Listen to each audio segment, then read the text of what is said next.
खुलुमबाय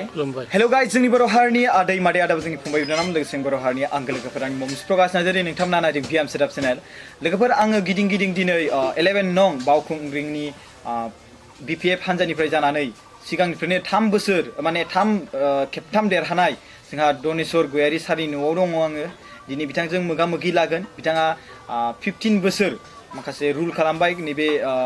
11 नं बावखुंग्रि कन्स्टिट्युएन्सिनि क'क्राझार डिस्ट्रिक्टनि सिङाव बे गोग्लैयो स' बिथाङा इएमबो 2015 मायथाइनिफ्राय सारा इएम जादों नङा होमबा स' बिथांजों जोङो माखासे डेभेलपमेन्टनि सायावहाय सावरायनाय जागोन आरो दा जा सिटुएसन दा जेसेबांखिनि दावराव-दावसि जादों बिनि सायावबो सावरायनाय जागोन आरो पलिटिक्सआव हाबनायनि सिगां बिथाङा मा खामानि मावोमोन बिनि सोमोन्दैबो जोङो सावरायनाय जागोन स' गोबां बाथ्रा जों बेयाव सावरायनाय जागोन लोगोफोरा बेखौनो नोंथांमोना जाय बाथ्राखौ मिथिनो लुबैदों बे बाथ्राखौ दिनै आरो मिथिनो मोनै बाथ्राफोरखौ नोंथांमोना मिथिनो हागोन बायदि गिबियावनो आङो सारखौ जोंनि भिएम सेटआप चेनेलाव खुलुमनायजों बरायनाय थाबाय लोगोसे जोङो बेयावहाय दिनै गोबां बाथ्रा नोंथांजों सावरायगोन बेनो जाबाय कि आं दानि बुंखाबाय नङा होमबा स' फार्स्टआव गिबियाव आं बेखौनो बुंनो सानदों नोंथाङा पलिटिक्सआव हाबनायनि सिगां बा नोंथाङा MCLA एबा EM जानायनि सिगां नङा होमबा बिपिएफ पार्टियाव हाबनायनि सिगां नोंथाङा मा खामानि मावदोंमोन बिनि सोमोन्दै एसे रायजो राजानो खोन्थाना होयोब्ला आरो पलिटिक्सआव हाबनायनि जाहोना मामोन बेफोरबायदिखौ एसे खोन्थाना होयोब्ला रायजो राजाफ्रा बे बाथ्राखौ मिथिगोन मानो होनबा गोबां मानसिफ्रानो सोङो नालाय स' बयजोंबो इन्टारभिउ लानायाव बे बाथ्राखौ कमन आंनो होदों रायजो राजाफ्रा स' बिनि थाखायनो बे कुइसना ओंखारदों सार एक्सुवेलि पलिटिक्सआव हाबनो होननानै हाबाखै जोङो पलिटिक्सआव ज' मावलायदोंसो बिनि आवगाय सामाजिक लाइफ जोङो खोला क'क्राझारनि सिङाव थानाय सामाजिक खामानिफ्राव जों इनभल्भ थायोमोन बै समाव जेब्ला BTC सुक्ति जायो 2003 आव बे BTC सुक्तिनि उनाव 2005 आव जेला निर्बाचन माने बिसायख'थिया जायो बे समाव BPPF होननाय मोनसे राजनितिक दल दंमोन बे दलाव जोंखौ नेवसिनानै आंनि जायगायाव दस्राखौ टिकेट होनाय जादोंमोन आङो प्रथमाव इन्डिपेन्डेन्ट माने उदां बिसारथि हिसाबै आङो रायजोफोर खावलायनायलाय खारन जोंनाव जाहैबाय बिभिन्न जाति जनगोष्ठीजों थानाय जोंनि बावखुंग्रि समस्थिया जिहेतु आं बिभिन्न समायाव आङो समाजनि खामानि मावोमोन आङो नैबेखौ बिसारधाराखौ बारा खालामा उमुगा मुर्ख जाति उमुगा उच्च जाति आं बेखौ बारा खालामा जोंनि ओनसोलाव जाहाथे जों माब्रै गोग्लैसोनाय जायगाखौ जों माब्रै डेभेलप खालामनो हायो बेनि बिजनखौ लानानै जों बयबो ज' रायलायनानै आंखौ MCLA खालामो आरो बै समाव आङो गोबां भटआव 1000 2000 3000 नङा गोबां भट लानानै आं इन्डिपेन्डेन्ट हिसाबै देरहाबोदों आरो इन्डिपेन्डेन्ट देरहाबोनायनि उनाव जोंना मानगोनां दानि BTCनि चिफ बा बिपिएफनि प्रेसिडेन्ट जों मोनसे सिन्थाधारा खालामदों जिहेतु जोङो BPPFनि माने डाबल पिनि आन्दाराव थाला बेनि थाखाय बड'लेण्ड पिपल फ्रन्ट होननाय राजनिति 2005 साव दानाय जादों आरो बावहायनो आंबो MCLA बा लकेलनि सासे हिसाबै जोङो जयै खामानि मावनायाव दिनै BPFनि सासे सोद्रोमा जानानै गथ' गोरलै जोनोम जायोबा बे गथ' गोरलैखौ माबोरै खांनानै बानांगौ माबोरै फेदेरनांगौ बे BPFखौ माबोरै थिग खालामलांनांगौ जों बयबो ज'यै नाजानानै दिनैनि बे BPF ओमफ्राय गोबां जोंना स्ल'गानानो जाहैबाय BTCआव थानाय 2300नि बिभिन्न जाति जनगोष्ठीखौ लानानै बे ओनसोलखौ माबोरै डेभेलप खालामनो बेनि थाखायनो खामानिखौ मावबाय थादों बोसोरबाव हायाखै आरो बोसोरबाव खामानि सान्स मोनलायबाय EM जानानैबो मोनबाय बे हिसाबै दासिमबो 100% खामानिया आं मावनो हाजोबदों होननानै बुंनाय नङा खारन थाखा फैसा लिमिटेड फैयो आरो बे लिमिटेडनि गेजेरावनो जों खामानिखौ मावो दाबो आंनाव गंब्रै दालां दंफांनि दंबावो हासा लामाबो दंबावो बानायनांगौआ हाजोबाखै आरो हाजोबनायबो नङा खारन जोंनि थाखा फैसा बेसेबां फैयो आरो बेखौ जोङो माबे इउटिलाइज खालामो जोंनि ओनसोलनि रायजोफ्रा मोनथिगौ बे हिसाबै बावखुंग्रि समस्थिया जे समाव जों स्टुडेन्ट लाइफआव थांनो होननाय लामायानो गैखायामोन जे दंमोन बेबो बायनानै सोलियै जाबायमोन खिन्थु दिनैनि दिनाव गोबां राजनितिक दोलोआ बुङो माने जेबो मावाखै खिन्थु जे जायगायाव आं सानसे थाला नांगौमोन आङो दा आधा घन्टाजों थांलाय फैलाय खालामो आधा घन्टाजों थांलाय फैलाय खालामजोबनो हाबाय दिनै जोङो क'क्राझारनिफ्राय बिलासपाराजों थांनाय लामाया गुबुन गुबुन रायजोनि बा गुबुन गुबुन देशनि लामा नङाबाबो BTC हिसाबै जेबादि लामाया सोलिनांगौमोन बे सोलिथारबाय मोजाङै सोलिदों खारन आं क'क्राझार नाराबारिनिफ्राय गौरां नगरसिम थाङोबा आं मोनसे ब्रेकजोंनो सालायलांनो हायो आं बाहाय ब्रेक गानांगौ जाया दिनै नायगाव लामायाबो जाबाय नायगावजों सिं थांनाय जोंहा सकरसिला थिनसिला दाउखिबारिजों ओंखारनाय लामायाबो जोंहा जाबाय दा जोंनि जायगायाव खामानिखौ जे मावनांगौ जों मावदों ओमफ्राय हाजोबाखै दाबो जोंहा खाथिगासा थारं दालां दंबावो जों बेखौ हाजोबाखै खोरनागुरि थांनाय दालां दंमोन बेखौ बानायगासिनो दं औ थाराइबारियाव दालां फिसा फिसा मोननैसो दं बेखौबो हायाखै खेथेङा जरावबो हानाय जायाखै बेबादिनो बिलासपारा साब डिभिजननिफ्राय सुलबारि बुग्लाउरा फाननिसिखाजों ओंखारबोनाय बे लामायाबो जों दाबो बानायनो हायाखै खिन्थु बानायनो हायाखै होननानै जोङो ओरैनो जिरायनो थायाखै निश्चित होननाय जे मोनसे स्किम फैदों बाहाय अलरेडि जों प्रप'जालखौ हरना हरबाय प्रप'जालखौ हरनायनि उनाव मालाय प्लेनिं कमिसना माब्ला हरो DTI बा माब्ला हरगोन दा बिदि होननानै जों जिरायनानै थायाखै दा सोरबा सोरबा बुङो आं ओरै जाबा सानसेनो मावनो हागोन बे मिसा खोथा थगायनानै राजनिति गेलेनो नाङा आरो बावखुंग्रि समस्थियाव आं जेला थाङो आं खुनु मिसा खोथा होननानै रायजोजों जिराया जेखौ नंगौ बेखौसो बुंनानै आङो रायलायो आरो भटखौबो आङो थगायनानै भट बिनाय नङा आं ओरै ओरै रोंथारगोन ओरै ओरै जाथारगोन ओरै ओरै मावथारगोन आं बेखौ बुंनाय नङा खारन बावखुंग्रिनि रायजो राजाया आं बेनिनो मानसि आरो बेनि मानसि हिसाबै आंखौ बयबो मिथिखागौ बिभिन्न जाथि जनगोष्ठी आङो 98% नामबो मोनथियो मानसिखौ मिथिखायो बे हिसाबै आंहा राजनितिकआवबो गिनांगौ रावखौबो गैया जोङो खुनु सोरखौबा जाथिखौ आन्डार एस्टिमेट खालामबाबो खामानि मावखाया बयखौबो गावनि बिदा फंबाय गावनि ओनसोलाव माबोरै डेभेलप जानांगौ बेखौ लानानै जों खामानिखौ मावो बे बेलायावहाय नोंथाङा आरबान डेभेलपमेन्ट एबा टाउन एबा कान्ट्रि प्लानिं एबा स्पर्ट्स एन्ड युथ वेलफेयारनि नोंथाङा EM नङा होमबा नैबे 2015 मायथाइनिफ्राय नोंथाङा एगजिकिउटिभ मेम्बार जाहैबाय EM जाहैबाय स' बिनि गेजेरावहाय फुरा अल BTAD आव नोंथाङा बिनि सायावहाय माबायदि खामानि मावलांनाय जेरै नोंथांमोना क'क्राझार टाउनखौ नायबानो नुगोन क'क्राझार टाउना मामोन दिनै बा एसे सोदांनाय फैबाय काजलगाव टाउना एसे सोदांनाय फैबाय उदालगुरि टाउनाथ' साबसिननिफ्राय साबसिन जागासिनो दंखायो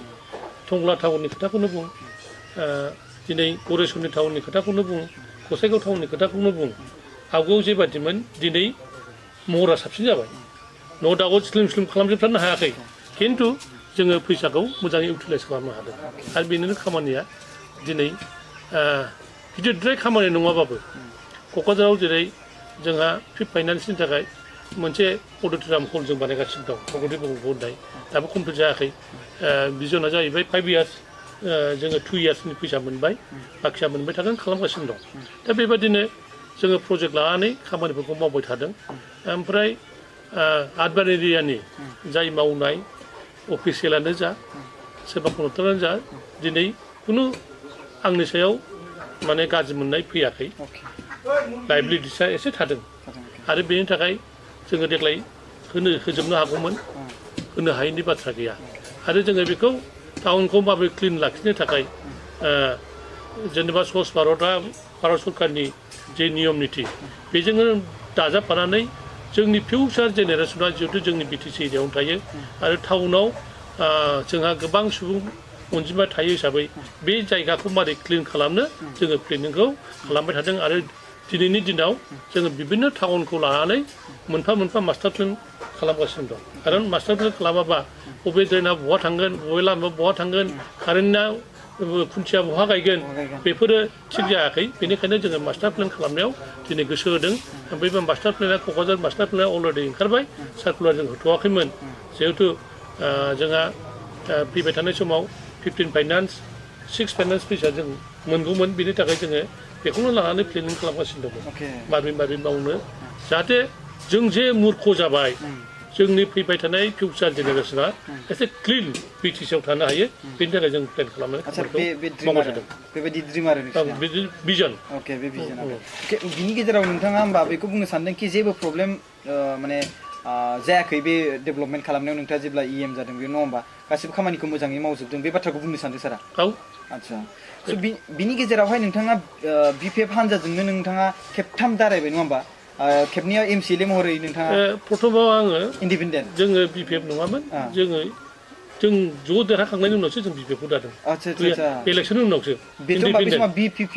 BPPF आं BPPF नि नंग्रा आङो इन्डिपेन्डेन्टसोमोन बे समाव 2005 सनाव आচ্ছা स' होमबा बिनि गेजेराव नोंथाङा इन्डिपेन्डेन्टनि उनावहाय BPF जों फैनायनि जाहोना बा BPF दानायनि जाहोना माबायदि मानि थाखायमोन जिहेतु बर' सुक्तिखौ जोंना BLT बा बानायदोंमोन आरो BLT नि मुरब्बिया जिहेतु BPPF आव थायाखैमोन आरो बेनिखायनो मोनसे राजनिति नांगौखाय जोङो बड'लेण्ड पिपल फ्रन्टखौ दानानै लानाय जादों ज'यैनो ज' सिन्था खालामलायनानै बर'नि BTC नि गासिबो इन्टेलेक्सुयेल बिभिन्न जाथि जनगोष्ठीखौ लानानै BPF खौ दानाय जादों बावहाय गोबां जाथि जनगोष्ठीया BPF आव हाबनो मोना होननाय जेबो गैया जों बिभिन्न जाथि जनगोष्ठीखौ लानानै दिनै BPF राजनिति बे नेशनेल पार्टियाव गोलैयो नामा बेथ' ओरैनो रिजनेल पार्टियाव जों रिजनेल पार्टि स' जुदि जोंनि BTAD आव नेशनेल पार्टि फैब्ला अब्ला मा प्रब्लेम जागोन नेशनेल पार्टि फैनाय लोगो लोगो बिनि साबिया दिल्लीयाव थायो आरो दिल्लीनिफ्राय से साबिखौ खेंहरबाय थायो दा बेनिखायनो नेशनेल पार्टियाव जे जायगायाव दं इन्डिपेन्डेन्टलि जों दिनै जोंनि समस्याफोरखौ दैबाना जाबाय दैबानाखौ माबोरै जोङो कन्ट्रल खालामनो जोंनाव थानाय BTC ओनसोलाव थानाय बिभिन्न मानसिफोरखौ जों माबोरै हेफाजाब होनो जोङो दिल्लीयाव सोंना जोङो BTC नि जिहेतु रिजनेल पलिटिकेल पार्टि हिसाबै जोङो बाहायनो सावरायनानै मारै हेफाजाब होनो जों बेखौ हायो होमबा नोंथांनि बुंनाय मथे BTC आव जुदि नेशनेल पार्टि फैबाय होमबाथाय बिराद प्रब्लेम जागोन आरो नङा होमबा मानो होनोब्ला बिराद नङा मावनायाव सब समय दिल्लीयाव थांनांगोन दिसपुर बेनि उनाव दिल्लीनिफ्रायसो साबिया खेंहरगोन अके सार ओमफ्राय बिनि गेजेरावहाय 2003 मायथाइयाव जेब्ला 10 फेब्रुवारियाव जेब्ला बड'लेण्ड बा BTC आ माने एकर्ड जादोंमोन नङा होमबा स' बे समनिफ्रायनो ओरैनो BPPF खौ हान्जाखौ दाबाय बिनि गेजेराव 2005 निफ्राय BPF जाबाय नङा होमबा बा 2005 माने 17 इयार्सखौ हमगोन ना 15 इयार्सखौ हमगोन बे माने पलिटिकल पार्टिया 15 माने 15 इयार्सखौ हमगोन 2005 नि मेयावसो जों दानाय जादों नालाय अके बे BPPF खौ हमनाय जाया ना बेखौ BPPF खौ हमनाय जानाय नङा बेखौ जानाय नङा स' BPPF आ एसे आवगाय जादों स' बिनि बेलायावहाय नोंथाङा youth आरो बिनि गेजेराव स्पर्ट्सनि बेलायाव डेभेलपमेन्टनि सोमोन्दै खोन्थाबाय माबोरै डेभेलप खालामदों नोंथाङा स' दानि जाय माने जेनेरेसन माखासे ओरैबायदि पलिटिकेलाव हाबगासिनो दङ गोदान बिनि बेलायाव जेरै हमना ला आं पृथ्वीराज नारायण मेस बिथाङा राजकुमार होननानै बुंना लायो नोंथाङा मा सानो बिथाङा राजकुमार मारना ओरैनोथ' सासे मानसिया बिनि सोमोन्दै रय होन्दों बिनि माने पेरेन्टस माने ग्रेन्ड पेरेन्टसखौ आरो ना बिबौखौ माने रय टाइटेलाव होदों स' बिनि बेलायावहाय नोंथांखौ ओरैबायदि बुंदों बेयाव इनक्लुड खालामफादों श्री जोंहा फर्मार चिफ BTC आरो बिथाङाथ' चिफ होननानै लायो दाबो जोंहा हाग्रामा सारा स' बिनि बेलायावहाय नोंथांखौ सरजाबफादों बेयाव 1000 crore जानायनि बाथ्रा फैदों बिनि सायावहाय नोंथाङा माबा मोनसेफोर बुंनो गोनां दं नामा बेनि अनगायै जुदि आं स्पर्ट्सखौबो नायो दिनै जोंनि बड'लेण्ड एरियायाव BTC एरियायाव जोंनि गथ'फ्रा गेलेनानै माबोरै ओंखाम मोनजायो आरो बेजों ओंखाम मोनजानायजों जोङो BTC आव जोंनि फिसाफोरखौ जोंनि गथ'फोरखौ साफा स्पर्ट्समेन हिसाबै BTC नि रायजो राजा जानानै जों मारै गौरव खालामनो हायो बेनि माखासे आदब खायदाखौबो आं EM थानाय समाव जथेस्थ' खालामदों आं सान्दों जोंनि गथ'फ्रा पासपर्ट बानायनायाव जिहेतु आजिखालि इन्टारनेशनेल खेला गेलेनो थांबा पासपर्ट बानायनांगौ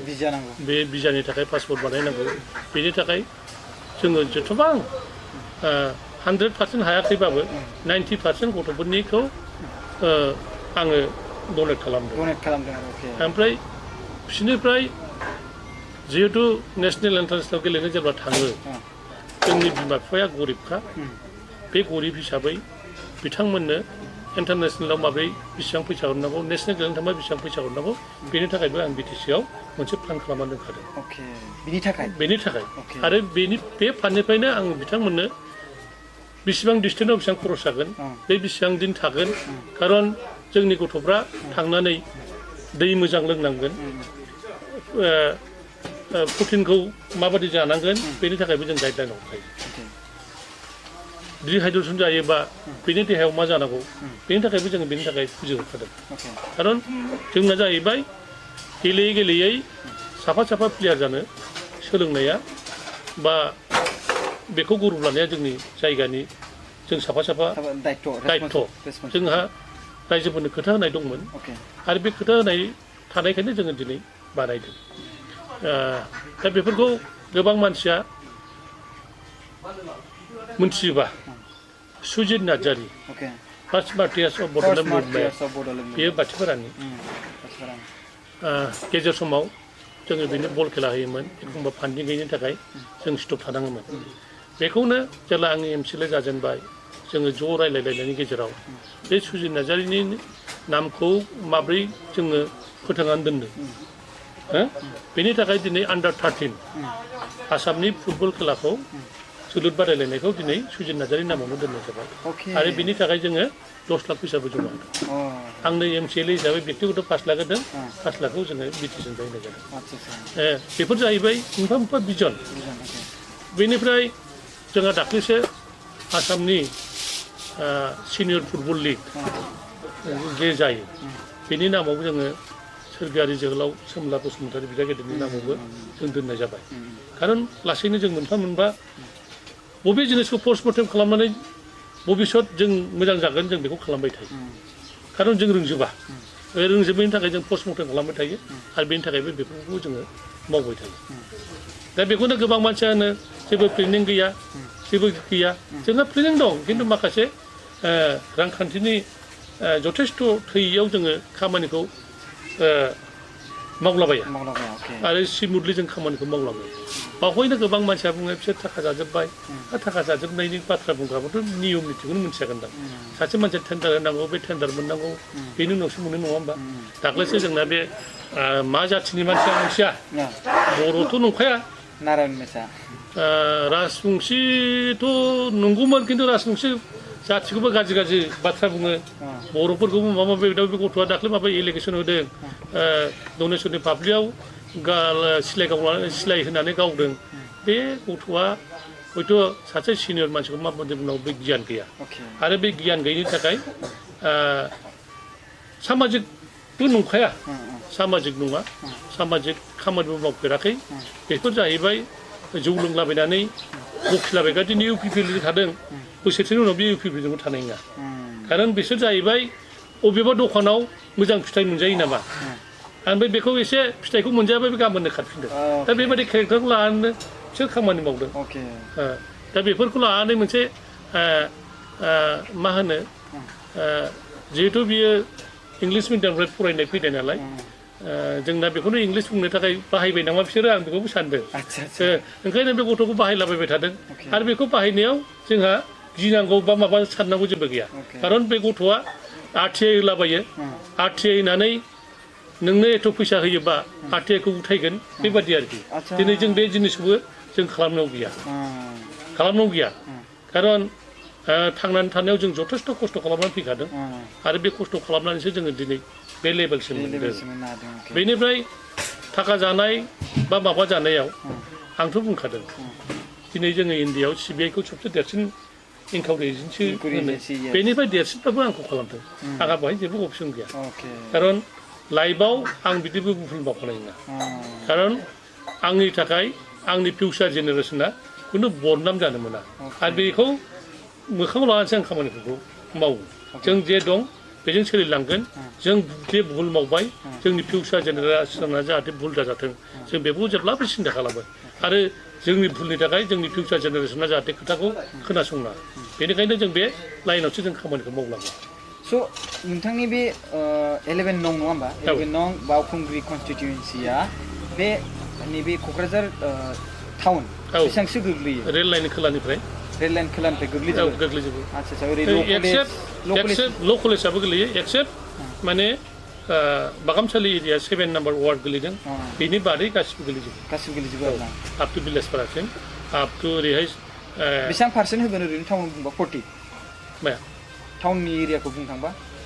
टाउननि एरियाथ' जोंनाव ओरैनो 40 ना 30 आव गोग्लैगोन पार्सेन्टआ जोंनाव 10टा वार्ड दं 10टा वार्डआव 4टा वार्डआ दिनै बावखुंग्रि समस्थियाव गोलैदों 7 नाम्बारा सालाकाथियाव गोलैदों 5 नाम्बार 4 नाम्बार 3 नाम्बारा जोंना देबरगाव शिबसाहाबनि समस्थियाव गोलैदों नङा सार आं बुंनायनिया जाहैबाय टाउननि बेसेबांसो पार्सेन्टआ नोंथांनि कनस्टिटिउन्सियाव गोग्लैदों माने 11 नं बावखुंग्रि कनस्टिटिउन्सियाव गोलैदों 35%सो गोलैदों आरोना स' बिनि गेजेराव नोंथाङा टाउन डेभेलप खालामनायावबो गोबां बिहोमाथ' होखादों जानांगौ होखायो आंनो फुंनि 5टानिफ्राय नायखायो आच्छा आङो बे जोंनि सुइपारफोर सिबनाय बबे जायगायाव मा जादों आंनो फुंनि 5टानिफ्राय नायखायो खारन आं मोनसे निर्देश होदों फुङावनो साफाय खालामनांगौ खिन्थु एखमबा दिननि थाखाय एखमबा बारहुंखा एखमबा गोजांनायनि थाखाय एखमबा समस्याफोर जायो माने जाय मानसिफ्रा मावा बे बुंनो गोरलै जायो जेला प्रेक्टिकेलाव जेला थाङो एसे प्रब्लेमखौ नुयो आरोखि खामानि मावनायाव मा प्रब्लेम स' नैबे बेलायावहाय टाउननि गेजेरावहाय शिबसारजों नोंथांजों खावसे गोग्लैखो माबायदि ना बांसिनानो जों सानैजों गोलैदों ओमफ्राय 1 नाम्बार 2 नाम्बारा बनरगाव गोलैदों ओमफ्राय 7 नाम्बारा जोंहा सालाकाथियाव गोलैदों बनरगाव मिन्स राजिब ब्रह्म आच्छा स' बिनि बेलायावहाय नोंथाङा दासिबांहाय BPF हान्जानि जानानै गेलेनायावहाय खेबथाम देरहाबाय नङा होमबा 2005निफ्राय 2011आव नोंथाङा EM जाबाय नङा होमबा बेबो आरबान डेभेलपमेन्ट आरो स्पर्ट्स आरो इउथ वेलफेयारनि थाखाय ओमफ्राय बिनि गेजेरावहाय नोंथाङा खेबथाम देरहानायाव बेयावहाय नोंथाङा डेभेलप लाबोनायनि सोमोन्दैबो खोन्थाबाय नङा होमबा माबायदि डेभेलप लादों स' नोंथाङा देरहानायनि पार्सेन्टेज हिसाबै नोंथाङा जुदि खोन्थानो हायोब्ला 2019 जेब्ला नोंथाङा दारायदोंमोन अब्ला बे सिगाङाव बेसेबां पार्सेन्टेज मोन्दोंमोन आरो बिनि गेजेरावहाय 5 बोसोर बेसेबाङाव गोग्लैयो बे 2009 ना बेसेबां 2005निफ्राय 2010 जाहैबाय 2010 2005निफ्राय 2010 2010निफ्राय 2015 जेसेबां बेसेबां भट मोनखो आरो 2015आव बा 2010आव बेसेबां पार्सेन्टेज रेसिय'आ बेसेबां थांदों बे हिसाबै नोंथाङा खोन्थायोब्ला दावखोदोंना फावसायदों प्रथम जेला आं इन्डिपेन्डेन्ट गेलेदोंमोन होमबा आंजों बोदै 7सो केन्डिडेट दंमोन बे 7या जेसेबां मोनदों बिदि दाबल मोनदोंमोन आं आच्छा फार्स्टआव 2005आव अके डिफारेन्सआ 10,000 बेसेबांमोन अके डिफारेन्सआ बेनि उनाव 2010आव एसे खम जादों अके ओमफ्राय 2015आव आरो एसे पिकआप लाफिनदों अके ओमफ्राय दा 2020आव आरो बेनिफ्राय बांसिन पिकआप लागोन माने फुरा रेसपन्सआ दंखायो मोजांथार स्टेटासआ दायो बिराद मोजां ना रायजो राजाफोरजों जोंहा समस्या गैलाया जोंखौ सोरबा गाज्रि मोनदोंबा माबा बिनानै मोनाखै माखौबा थगायनायाव जों हमथादों बे मानसिफ्रासो जोंखौ गाज्रि मोनदों आङो माने थगायनाय मिसा खोथा बुंग्रा मानसिफोरखौ लाफाया आरो समाजनि जाय बिरोधि खामानि मावो बेखौबो आङो आंनि पार्टियाव लाफानो एसे बायो खारन जोंजों थाफानानै सोरबा समाजनि मानसिखौ थगायगोन मिसा खोथा बुंगोन आं बेखौ बारा एलाव खालामा माने नोंथाङा गासिखौबो माने समान नोजोरै नायो बयबो समान नोजोरै नायदों स' नोंथाङा माने जायनि बे माने 2020 बे मायथाइयाव जाय इलेक्सन दाथ' MCC model code of conduct जाबाय नङा होमबा स' बेनि गेजेराव भाइरासबो फैदेरना होबाय बिनि थाखायनो थाबाय स' दा बेलायावहाय नोंथांनि माने जाय रेसपन्स बेयो बिराद माने पिकआपआ 2015निख्रुइ बांसिन लागोन होनदों नोंथाङा नङा होमबा बांसिन लागोन आरोना जेब्ला भट जागोन होनबा नुगोन अके नोंथाङा जेब्ला जि खामानि मावदों 2005निफ्राय 2020सिम जिखिनि खामानि मावदों बेखौथ' पाब्लिकआथ' नुखादों नङा होमबा बेनि गेजेरावहाय पाब्लिकआ ज' जादोंसो दा पाब्लिकआ रेसपन्सखौ बे हिसाबै होखागोन आरो नङा होमबा स' बिनि बेलायावहाय नोंथाङा जुदि देरहायोब्ला 2020खौ जुदि देरहायोब्ला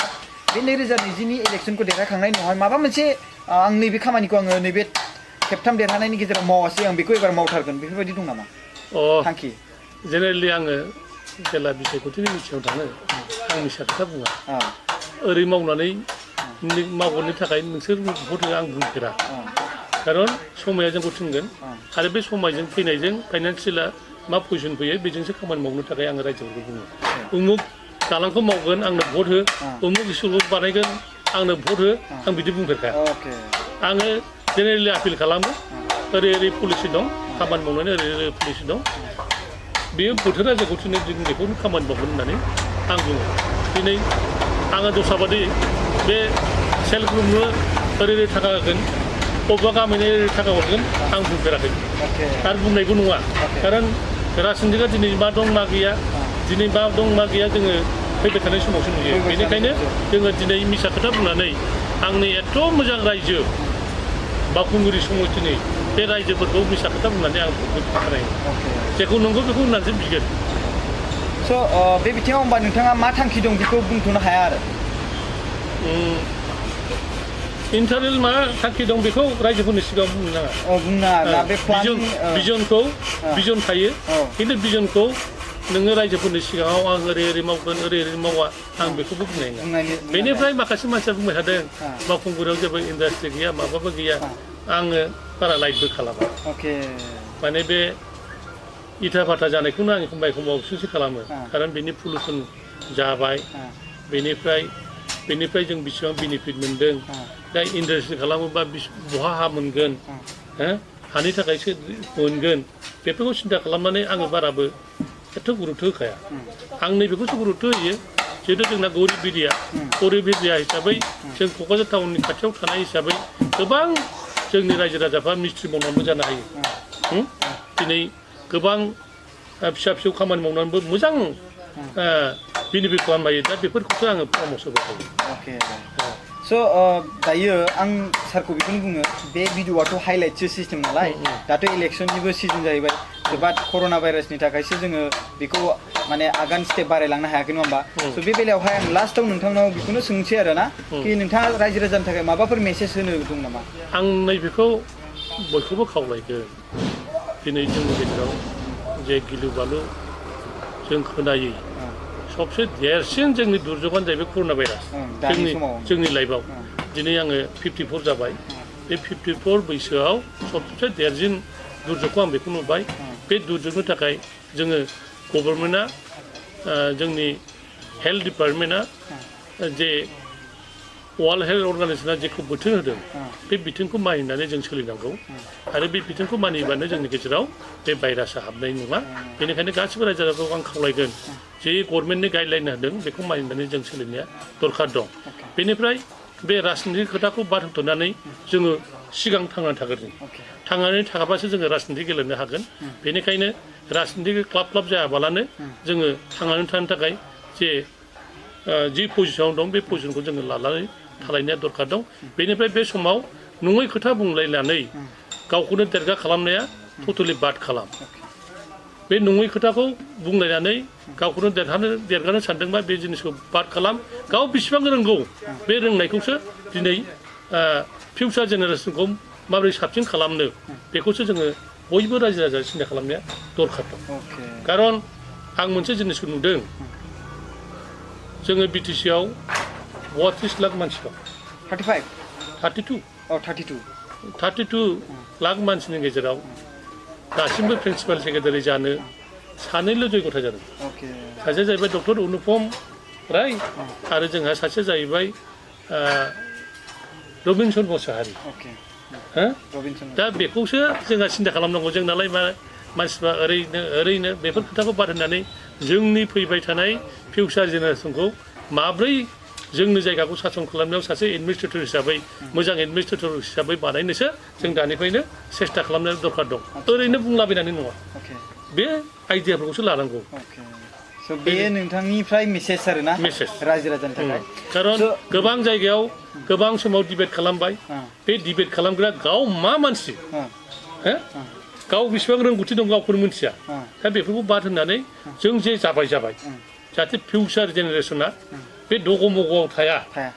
माने माइज्लिखौ जों गिदिर बासिना दोनोमोन बे माइज्लि जाजानोसै आं बयखौबो लुबैयो अके स' बे नोंथांनिफ्राय मेसेज आरोना मेसेज स' लोगोफोर जों दिनै जोंहा दनेस्वर गयारि सारजों रायज्लायबाय 2015 मायथाइनिफ्राय बिथाङा मोन मानि सायावहाय आरबान डेभेलपमेन्ट आरो टाउन आरो बिनि गेजेराव कान्ट्रि प्लानिं आरो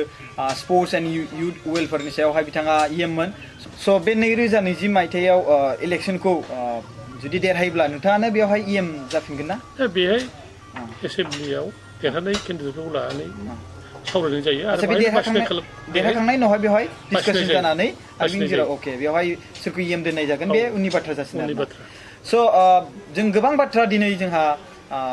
दनेस्वर गयारि सारजों जों मोगा मोगि खालामनांगौ मिथिनो मोनबाय आरो बिनि गेजेरावहाय माखासे फिननाय मिथिनो मोनबाय आरो थांखिया मा बेनि सायावहाय जों सोंदोंमोन बाट बिथाङा बे बाथ्राखौ बुंदों कि माने माखासे बाथ्राखौ बे इन्टारनेट बाथ्राखौ जोङो बुङालासिनोबो बेखौ मावगोन बुङालासिनो जोङो डाइरेक्टलि साइलेन्टै मावनाया बिराद गोनांथि नङा होमबा बे बाथ्राखौ बुंनो सानदों नङा होमबा सार थगायनानै नङा आरोना बे बाथ्राखौ सारा बुंनो सानदों स' बिनि बेलायावहाय नोंथांमोनाथ'